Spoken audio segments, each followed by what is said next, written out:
Namaskarams to all. I am delighted to be here, not just because my friend Arnab called me, but also because it's a very different media, a very different atmosphere, a very different inclination about the nation, which, as someone who has been associated with the media for almost 50 years, has not witnessed in recent times. The Indian Express with which I was associated was setting the agenda of India because it was committed to the nation. It was not committed to anything else. It didn't have even shareholders to satisfy. So it had a much larger, deeper commitment to the country. But after globalization swept across, the entire media became so commercialized that it had nothing left in it to call itself as a spirited nationalist media. After a long time, I find in Arnab and in Republic the commitment to nationalism with which I was associated in the Indian Express of the Ramnath Goenka days. So I am happy that I am invited to address this nationalist collective. You know, the idea of nationalism, as Arnab said, which I was discussing with him as I was coming here, is an idea which is very recent and not only recent, it is also a top-down idea. Nations were created by kings, nations were created by marriages, nations were created by concubinages. That was the state of nationhood in Europe. And the idea of nation and nationalism that was developed was very violent. There was bloodshed. It was territorial nationalism. With the result, the very idea of nationalism acquired a bad name, an order which could not be accepted by civilized societies. But our nationalism is not top-down nationalism. It is a bottom-upwards nationalism. This nationalism was built by saints, seers, philosophers, people who had only peace and harmony in mind. I will immediately take you to a study by the Hawaii University professor, Professor Ramal, R.J. Ramal. He made a study of 2,500 years of violence all over the world. Human beings massacring human beings, and he said a minimum of 680 million people and a maximum of 1.2 billion people have been slaughtered in different human action against human beings. He listed where, how that inhuman actions took place. The only geography where there was no mass killing till the 13th century was Bharat. When the whole world was letting blood, what is it that kept us in peace and harmony? It was not the king. It was the great work done by our philosophers and saints and seers who made a whole population, which is 1/6 of humanity, perhaps much more at that time, to live in peace and harmony with each other, despite all the differences. In fact, there are studies which show that India is the only country which could manage to live with so many gods.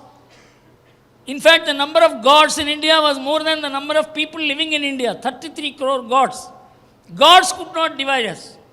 Whereas one God can set the whole world on fire. Whether your God is superior or my God is superior, let us have a boxing match to decide. Let us have a war to decide. Let us have a bomb to decide. This is the ideology which the rest of the world practiced. But in India, we could live with any number of gods. This is something which a professor of economics in Switzerland noticed, that India is the only country which taught people how to live with different ways of worship and gods. And that is why there is no violence in India. The only violent war that was declared as an adharmic war was the war waged by Emperor Ashoka, because he did not give notice to the other side and attacked the other side and killed 100,000 people. It was not regarded as in tune with this civilizational spirit of India. So you have to understand India in this sense before you understand what is Indian nationalism. Swami Vivekananda said, India is a union of the hearts of those which beats to the same spiritual tune. This is India. It is not religious. There is an idea much above religion. The idea of dharma. That is what made India a country where, when the whole world was letting blood, there was complete peace and harmony. With this introduction, I would like to say that this debate is long overdue.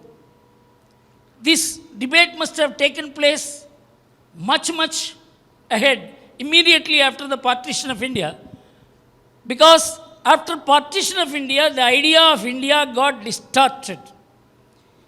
It was not only distorted, the very idea of India was disrupted. This is what I have to relate to you before coming to what nationalist conclave has to do. You know, after independence, we became arrested by context. We became victims of contextualization. We began to be driven by day-to-day politics. We began to be driven by elections. We began to be driven by the idea of how to win elections, even at the cost of nation, even at the cost of the idea of India. But that is not what drove the freedom movement.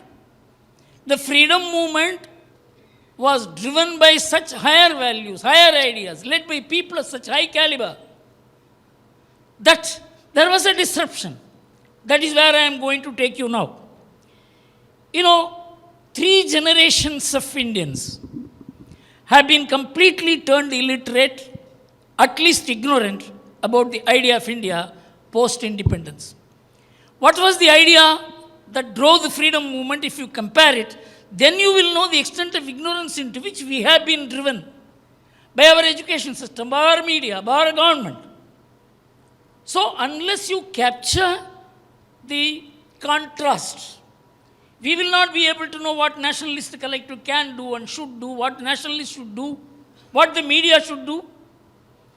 First, we must understand that the freedom movement was driven by the idea of Hindu nationalism. Hindu nationalism not in the sense of a religious nationalism, but a civilizational and cultural nationalism, which was articulated by Swami Vivekananda. And it was accepted. Swami Vivekananda was the father of the Indian freedom movement, not only by Mahatma Gandhi or Rajaji or even by Pandit Nehru.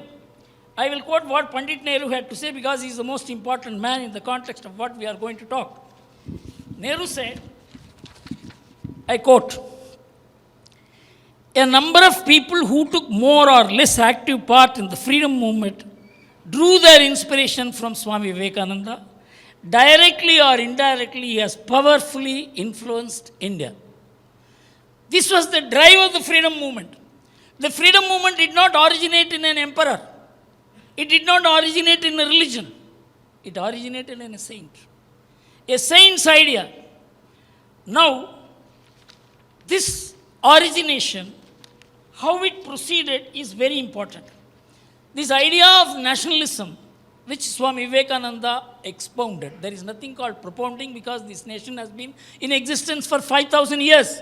And so there is nothing new to be propounded.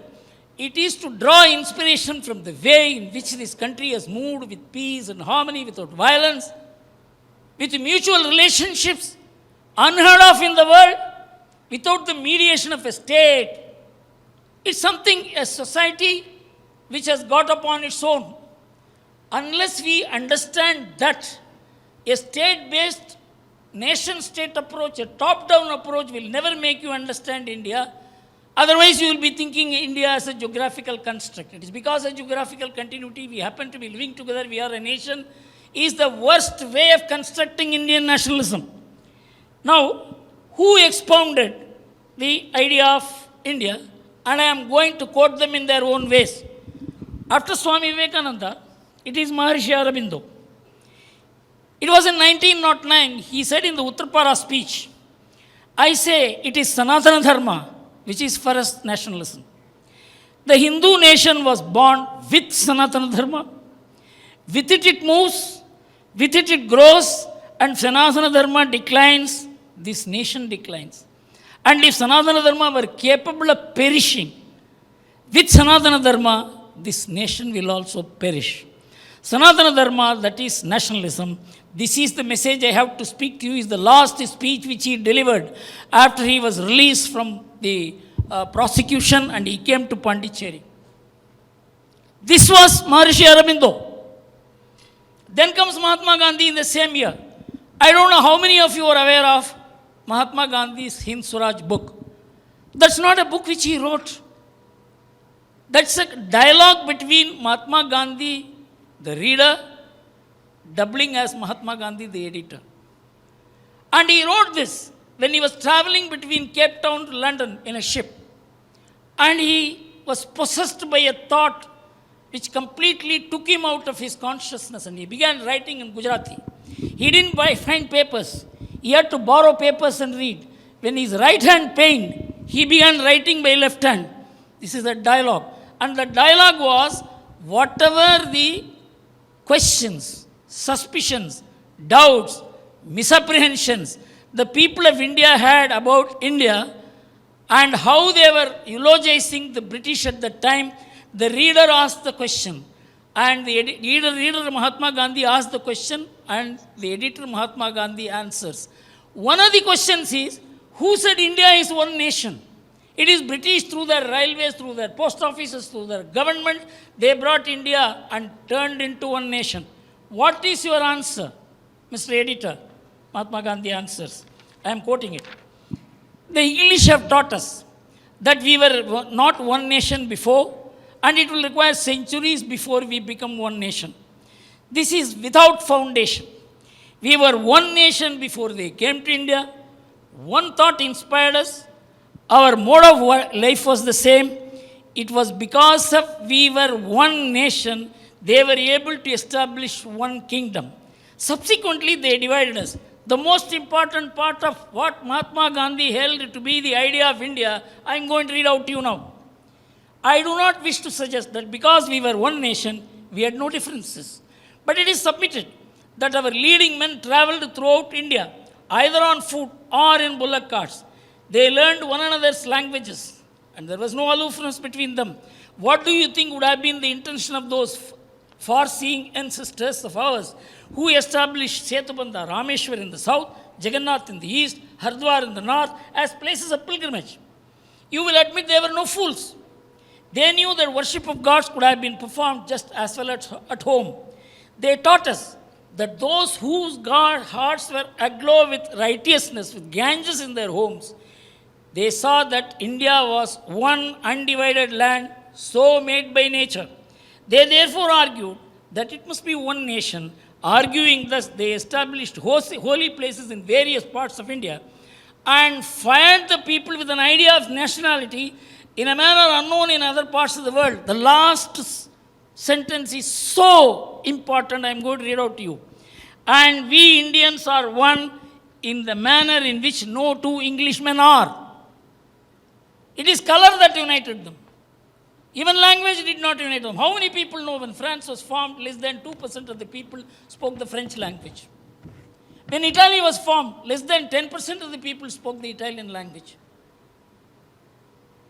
This was nationalism, top-down nationalism. But here is nation which existed as a matter of consciousness. It is a higher consciousness that anyone coming anywhere is our brother. He was fed, he was received as Atithi. No one went with any preparation. I was in Kumbh Mela only for 3 days. I wish I could have been there 45 days. You know, crores of people came. They came with children, they came with old people, they came with infirm people. Nobody came with bed, nobody came with food, nobody had any preparation as to where they would stay. There is Shipraji who is sitting here. she had established a small hut there. I happened to stay there. And when I went and met these great saints and seers, I was surprised at how illiterate I am about India. How the Naga sadhus had sworn to defend India. How Emperor Akbar was met by Swami Madhusudan Saraswati, who said that our people are being slaughtered and killed, our saints and our sannyasis are being killed by our people. You are not protecting them. Emperor said, gentlemen, I cannot stop our people from killing. You start an army to kill our people. I will not take action against both. This is a recorded history. Then the Naga sadhus were given arms. And the fourth Varna people were also brought in.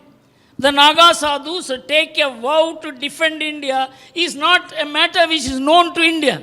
We only look upon them as curious.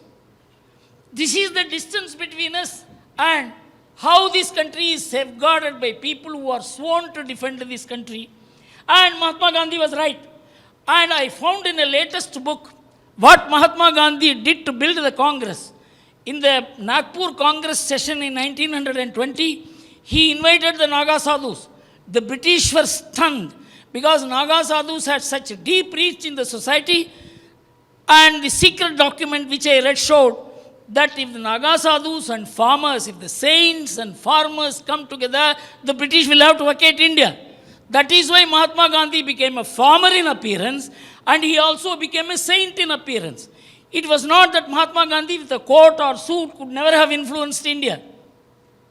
He identified with India. 1 year he traveled across India to know what is India's mind, what is India's likings, what is India's vibrating points. And a new Mahatma Gandhi was born. And that Mahatma Gandhi recognized that India's consciousness is built around people moving from one end of the country. Every part of India is sacred. Is the consciousness of India that makes Indian nationalism. Now I will immediately go to America. There was a debate after Trump came to power in 2020, there was a debate after Trump went out of power as to what's happening in China, in America. In 2022 September, a letter was written by 5 army chief of staff and 6 defense secretaries to Pentagon. They said America is so divided today that no one, Democrat doesn't want to look at a Republican doesn't want to look at a Democrat, and a Democrat doesn't want to get married into a Republican's house and vice versa. That used to be a 5% difference between the two parties has grown into a 60% difference. And there is violence in each people's mind. It is not based on color, it is based on religion, it is based on the place from where people have come. And so if a Trump or Trump-like figure contests the elections in 2024 and loses, there will be civil war in America. Army will not maintain neutrality. This is the letter. You can find this letter in internet. Then Pew Research wrote a research story. Every country is politically polarized, and America is also polarized. But there is a difference. There is no commonality in America. There is nothing in America which keeps America together except the government, the army, the court, the police. It compares. 2015 Time magazine brought out that in Italy there are 30,000 canonized saints. In America, just 3. In 1774, 1. In 2001 and 2. There is no sacred person. There is no sacred mountain. There is no sacred river. There is no sacred place. Come to Gandhi's India. Everything is sacred. The idea that this country is Punya Bhumi, Karma Bhumi, Moksha Bhumi, which Swami Vivekananda said, constitutes the national consciousness of India. If you are part of it, you will feel it. Even if you are not part of it, you have to understand it. Even if you don't understand it, you have got to understand that such a consciousness exists and that keeps the country together. And so this is what, this idea was shared even by Pandit Nehru. the most important person about whom I have to read out to you. He said, Vivekananda's Hindu nationalism. He writes, not in one of his speeches, which could be that he spoke on behalf. He wrote a very considered book, which is one of his best books, and that was Glimpses of World History in 1935. And he wrote in that, at page 437, a famous disciple of Vivekananda, Ramakrishna Goswami Vivekananda, who eloquently and forcefully preached the concept of nationalism. Vivekananda's nationalism was Hindu nationalism, and it had its root in Hindu religion and culture. Last sentence is very important. This was not in any way anti-Muslim or anti-anyone else. This is Pandit Nehru, 1935, page 437, Glimpses of World History. Now he goes to say more.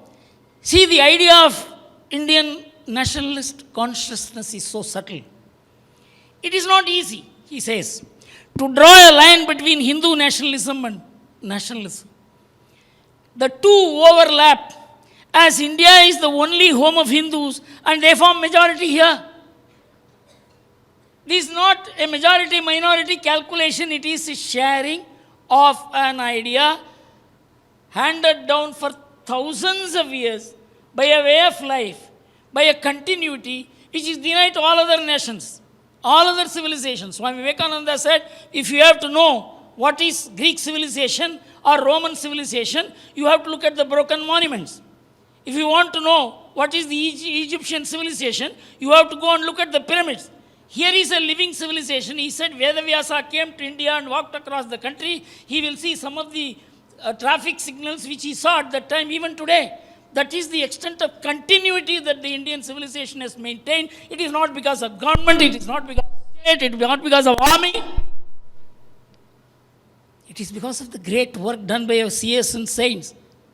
That is not what we know. And the most important thing is there was one Rajani Palme Dutt. I don't know how many of you know about him. Balbir Punj, who is my friend, who is sitting there, he gave that book to me. He wrote a book called India Today in 1937. At that time, the British were saying that you got the idea of freedom from the universities and colleges where we taught English, and it is the knowledge of English which gave you the spirit of freedom. It is we who created your freedom movement. This is what the white man said. Rajani Palme Dutt responds to that. It is very important. I would like to read this to you. Vedas gives us the spirit of freedom. Communist leader Rajani Palme Dutt. You know, he formed the Communist Party in England, an Indian. And he wrote this book.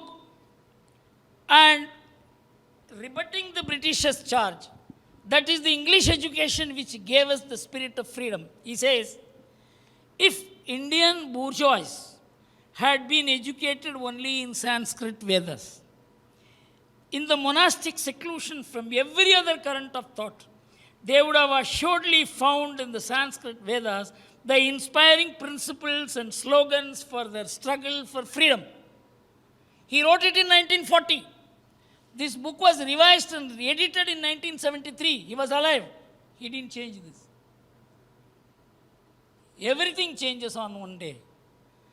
The day on which Jinnah declared Pakistan and spread the two-nation theory. The entire nationalist leadership dropped the word Hindu and ran away. The idea of Hindu nationalism, Indian nationalism became deserted. And why? They wanted to avoid partition. They could not avoid partition. But in the process, they compromised with the very idea of India. And after 1947, we could have corrected it. But we made it much worse. Even the very word Hindu became a burden. You know, I have worked for the Hindu cause for the last 50 years. Emergency was the time when I first went underground and fought against the dictatorship as an RSS worker. And we were all spat upon because we called ourselves Hindus. And I was a very reasonably well-respected corporate consultant. My own friends in the corporate world will not look at me with comfort because I was calling myself a Hindu nationalist. That was the extent of struggle that Indian nationalism had to wage in order to survive. And this perverted secularism almost killed the idea of nationalism in India. We all know it. But the Ram Temple movement recalled the pre-independence national spirit. Even the idea of Vande Mataram, even the idea of Ramaraja became outdated. Vande Mataram became communal in India. Bharat Mata Ki Jai was considered to be a sectarian slogan, that which made people kiss the gallows and go to jail. That was the extent to which India had become a rotten society. Ram Janmabhoomi recovered this country, recovered the people, and made them recall the past. With the result, the word Hindutva became respectable. When the BJP put it in the manifesto, I am not getting into politics, I am more into the constitutional principles on the basis of which this case was decided.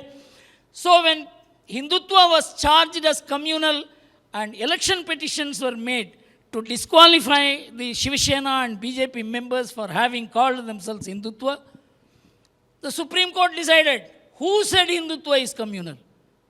Who said Hinduism is communal?